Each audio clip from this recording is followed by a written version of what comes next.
Cinema.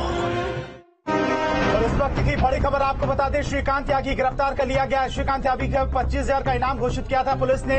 महिला से बदसलूकी और अवैध अतिक्रमण का आरोप था इस पर। पिछले कई दिनों से ये फरार चला था। पुलिस की 13 टीमें अलग अलग ठिकानों पर दबिश दे रही थी। 24 घंटे में 30 से अधिक ठिकानों पर छापेमारी पुलिस की तरफ से की गई थी।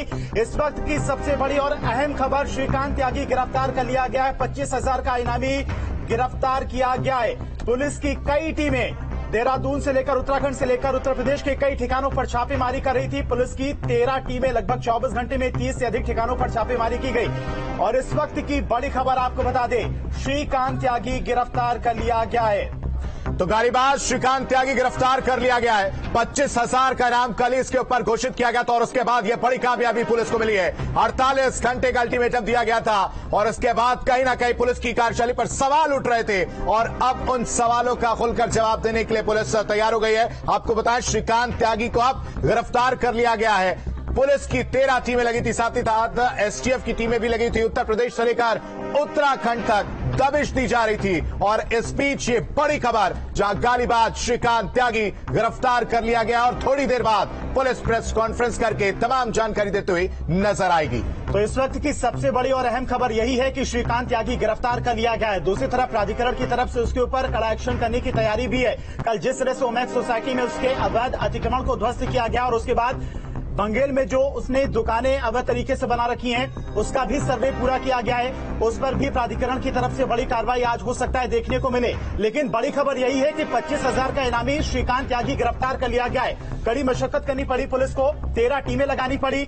उत्तराखंड में भी कई जगहों पर छापेमारी की गई, उत्तर प्रदेश के कई ठिकानों पर छापेमारी की गई, साथ ही साथ उनके करीबियों से पूछताछ भी की गई। जो लोग हिरासत में लिए गए थे, नोएडा की ओमैक्स सोसाइटी में त्यागी के जो साथी थे, जिन लोगों ने हंगामा किया था, उन्हें भी गिरफ्तार करने के बाद उनसे भी पूछताछ की गई। और इसी खबर पर तमाम सारी जानकारी के साथ में संवाददाता अनिल यादव हमारे साथ जुड़ गए। अनिल, श्रीकांत त्यागी गिरफ्तार किया गया है, बहुत बड़ी खबर ये, कहां से गिरफ्तारी हुई?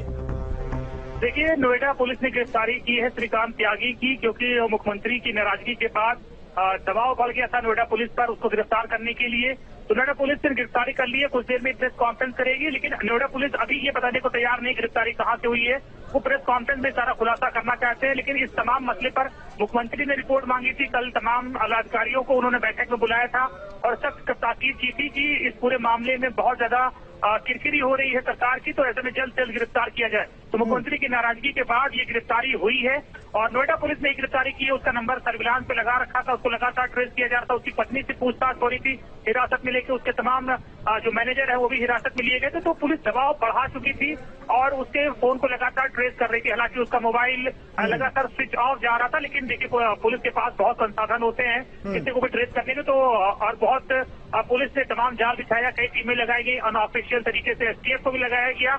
इसके बाद अब इसकी गिरफ्तारी हुई है। हालांकि माना यह जा रहा है कि ये वेस्ट यूपी से सटे किसी इलाके से गिरफ्तार किया नोएडा पुलिस ने। हालांकि पुलिस अभी प्लेस नहीं बता रही है और कुछ देर में प्रेस कॉन्फ्रेंस करेगी। लेकिन अब इस मामले का जो इस वक्त यूपी का जो मोस्ट वांटेड क्रिमिनल बना हुआ था श्रीकांत त्यागी, उसे गिरफ्तार कर लिया गया है और ये नोएडा पुलिस और यूपी पुलिस के लिए बहुत राहत की बात है फिलहाल। बिल्कुल, पुलिस पर भी काफी दबाव था अनिल। जिस तरह से मुख्यमंत्री योगी आदित्यनाथ ने पूरी घटना का संज्ञान लिया और उसके बाद पुलिस की 13 टीमें लगाई गई, 40 से अधिक पुलिसकर्मियों को श्रीकांत त्यागी की तलाश के लिए लगाया गया। दूसरी तरफ बात की जाए तो प्राधिकरण की तरफ से भी कड़ा एक्शन लिया जा रहा लगातार। जिस तरह से ओमैक्स सोसाइटी में उसके अवैध अतिक्रमण को तोड़ा गया और माना जा रहा है कि बंगेल में जो उसकी दुकानें हैं उन्हें भी तोड़ा जा सकता है, प्राधिकरण की तरफ से कार्रवाई की जा सकती है उस पर।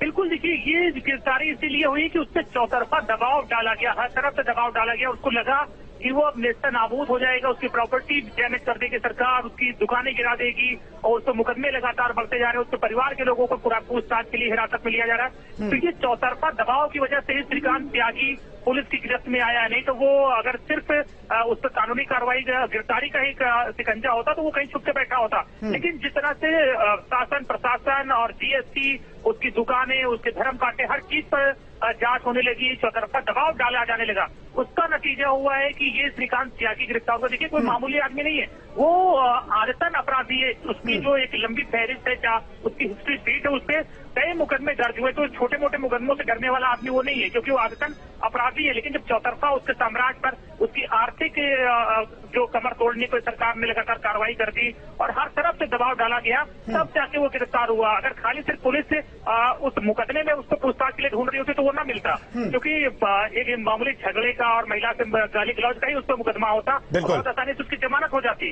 लेकिन सरकार ने चौतरफा दबाव डाला, शासन प्रशासन ने, जिला प्रशासन ने, उसके बाद वो मजबूर हो गया पुलिस की गिरफ्त में आने के लिए, नहीं तो निश्चित वो पुलिस को अभी भी छका रहा होता। बिल्कुल अनिल, जरा एक बात ये भी जरा हमें समझाइएगा कि सूरजपुर सीजीएम कोर्ट में सरेंडर की उसने अर्जी लगाई थी और अदालत ने उसे 10 अगस्त की तारीख तय की थी। क्या इस गिरफ्तारी का उस पर असर पड़ेगा? क्या उस पर सुनवाई होगी या नहीं होगी? क्या रहेगा?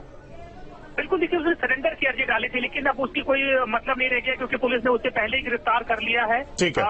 सरेंडर का जो अगर वो सरेंडर की 10 तारीख तक अगर गिरफ्त में न आता तो पुलिस की और भद पिट्टी किरकिरी होती है, पुलिस पे और ज्यादा दबाव बढ़ जाता और पुलिस के लिए फिर बहुत मुश्किल हो जाती। लेकिन पुलिस अभी फिलहाल राहत की सांस ले रही होगी, क्योंकि यूपी का मोस्ट वांटेड क्रिमिनल अभी पुलिस के शिकंजे में है और जो सरकार को भी काफी जो